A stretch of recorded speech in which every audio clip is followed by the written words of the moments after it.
हाँ तो बच्चों, स्वागत है आपका इलेक्ट्रोस्टैटिक सीरीज के एक और क्वेश्चन में। हम गॉस लॉ के क्वेश्चंस अटेम्प्ट कर रहे हैं। आज एक और नया क्वेश्चन आपकी स्क्रीन पर, आइए देखते हैं। तो पहले मैं बता दूं, ये सवाल भी बेसिकली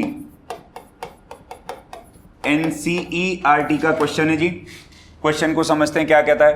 कहता है careful measurement of the electric field at the surface of a black box indicates that the net outward flux through the surface of the box is इतना। मतलब कि आपको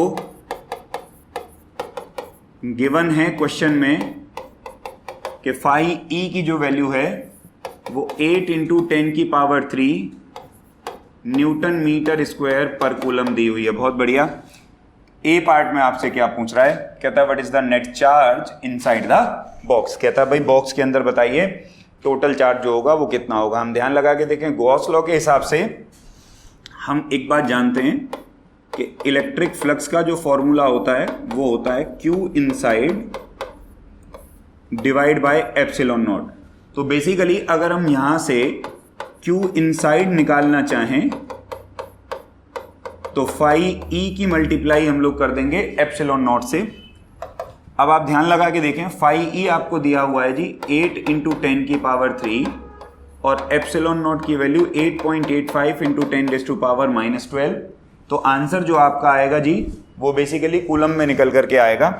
तो आपको बेसिकली इसकी इससे मल्टीप्लाई कर लेनी चाहिए। चलिए कर लीजिए। 8 5 जा 44, 8 8 जा 64 और 4 8 और 8 8 जा नहीं, एक सेकेंड, 8 5 जा 44, 8 8 जा 64 और 4 8 6, 8 8 जा 64 और 6 70 और 2 0, तो ये इनटू में 10⁻⁻9 कूलम। सो बेसिकली जो चार्ज आया जी 70.8 × 10⁻⁻9 कूलम, ये आपका चार्ज निकल गया। आइए अब जरा बी पार्ट को भी देखते हैं। ये थोड़ा सा कॉन्सेप्चुअल क्वेश्चन है। ए पार्ट हो गया हम लोगों का, अब हम लोग देखें जरा बी पार्ट।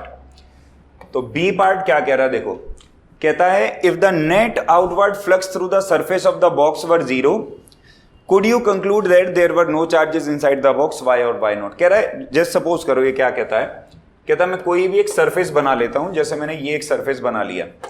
अब ये आपसे क्या पूछ रहा है, कह रहा है कि भाई इसका जो नेट फ्लक्स है इस सरफेस में से वो 0 आ रहा है। तो कह रहा है बताओ क्या इसका ये मतलब है कि इसके अंदर कोई चार्ज है या कोई चार्ज नहीं है। देखो अगर किसी भी चीज के अंदर से नेट फ्लक्स 0 आता है तो इससे ना दो पॉसिबिलिटी बनती हैं। पहली पॉसिबिलिटी तो ये हो सकती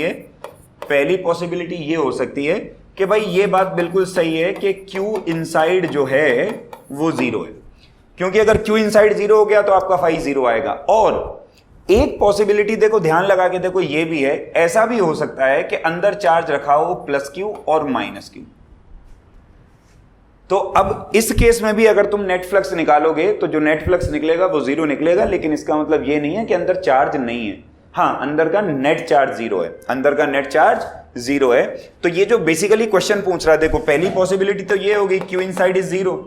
दूसरी पॉसिबिलिटी ये हो गई कि charge can be present but positive and negative charges are equal.